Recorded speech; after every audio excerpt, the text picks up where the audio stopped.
আসসালামু আলাইকুম। আজকে লাউ চিংড়ি রান্না করব।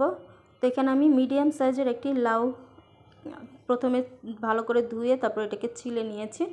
এরপর লাউটাকে চিকন করে কেটে রেখেছি। আর আজকে লাউটা রান্না করব এখানে চিংড়ি মাছ দিয়ে। তো আমি এখানে মিডিয়াম সাইজের চিংড়ি মাছ নিয়েছি, মাথার লেজটা ফেলে দিয়েছি, ভালো করে ধুয়ে এটাকে পরিষ্কার করে রেখেছি।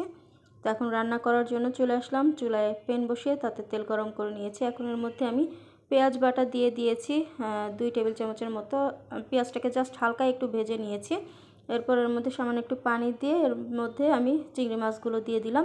এবার চিংড়ি মাছটাকে হালকা একটু ভেজে নিব প্রথমে। তো এই যে এখানে চিংড়ি মাছটা হালকা ভেজে নেওয়ার পর এর মধ্যে আমি আদা রসুন বাটা দিয়ে দিলাম। আর দিয়ে দিচ্ছি এখন হলুদ গুঁড়া, মরিচ গুঁড়া। তো একদমই অল্প তেল মশলায় আজকে এই লাউ চিংড়িটা রান্না করব, কারণ লাউটা কিন্তু অল্প তেল মশলাতে রান্না করলেই বেশি ভালো হয়। তো এখন এর মধ্যে পরিমাণ মতো লবণ দিয়ে দিলাম। এবার মশলাটাকে ভালো করে কিছু সময় কষিয়ে নিব। তো এই যেখানে আমার মশলাটা ভালো করে কষানো হয়ে গেছে, তো এখন আমি এর মধ্যে অল্প অল্প করে লাউ দিয়ে নেড়ে চেড়ে মিশিয়ে নিব। তো এই যে এখন আমি এখানে সবগুলো লাউ দিয়ে দিয়েছি।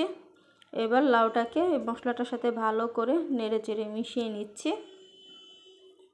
আর একবারে লাউটা দিলে কিন্তু পড়ে যায় নিচে, তো এই জন্য আমি অল্প অল্প করে লাউটা দিয়েছি। তো সব কিছু ভালো করে নেড়ে চেড়ে দিয়েছি। এবার ঢাকনা দিয়ে ঢেকে রেখে দিব কিছু সময়ের জন্য। তো এই যে কিছু সময় পর ঢাকনাটা তুলে নিয়েছি। তো এই যে দেখুন লাউ থেকে কিন্তু পানি বের হয়েছে। তো এই পানি দিয়ে আমি লাউটাকে কিছু সময় একটু কষিয়ে নিব।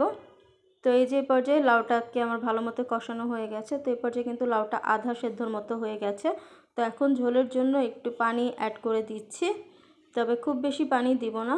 তো যেরকম ঝোল রাখবেন তো সেই অনুপাতে পানিটা অ্যাড করে দিবেন।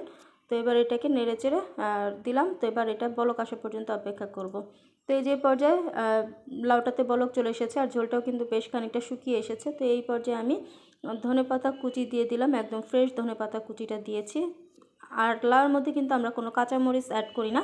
তো আপনারা চাইলে এই পর্যায়ে কাঁচামরিচটাও অ্যাড করে দিতে পারেন। এবার সব কিছু খুব ভালো করে নেড়ে চেড়ে মিশিয়ে দিব।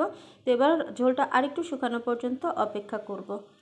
আর ধনেপাতাটা দেওয়ার পর আর খুব বেশি সময় কিন্তু এটা রান্না করা যাবে না, তাহলে ধনেপাতার গন্ধটা নষ্ট হয়ে যাবে। আর এদিকে আমার লাউটাও সেদ্ধ হয়ে গেছে আর ঝোলটাও কিন্তু বেশ খানিকটা শুকিয়ে এসেছে। তো আমি এর থেকে আর ঝোলটা বেশি শুকাবো না, কারণ লাউটা একটু ঝোল ঝোল খেতেই ভালো লাগে। তো এই যে এই পর্যায়ে আমি চুলাটা অফ করে দিচ্ছি। তো এবার আমি এটাকে একটা সার্ভিং প্লেটে সার্ভ করে দিয়েছি। তো তৈরি হয়ে গেছে অল্প তেল মশলায় ভীষণ মজার লাউ চিংড়ি। আর এই লাউ চিংড়িটা কিন্তু গরম ভাত, রুটি, পরোটার সাথে খেতে ভীষণ ভালো লাগে। আর খুব সহজভাবে এই লাউ চিংড়িটা আজকে তৈরি করে দেখালাম। তো আমার এই রেসিপিটা আপনারা অবশ্যই বাসায় একবার তৈরি করে খেয়ে দেখবেন। আশা করছি আপনাদের ভালো লাগবে। তাহলে আজকে এই পর্যন্তই। সবাই ভালো থাকবেন। আল্লাহ হাফেজ সবাইকে।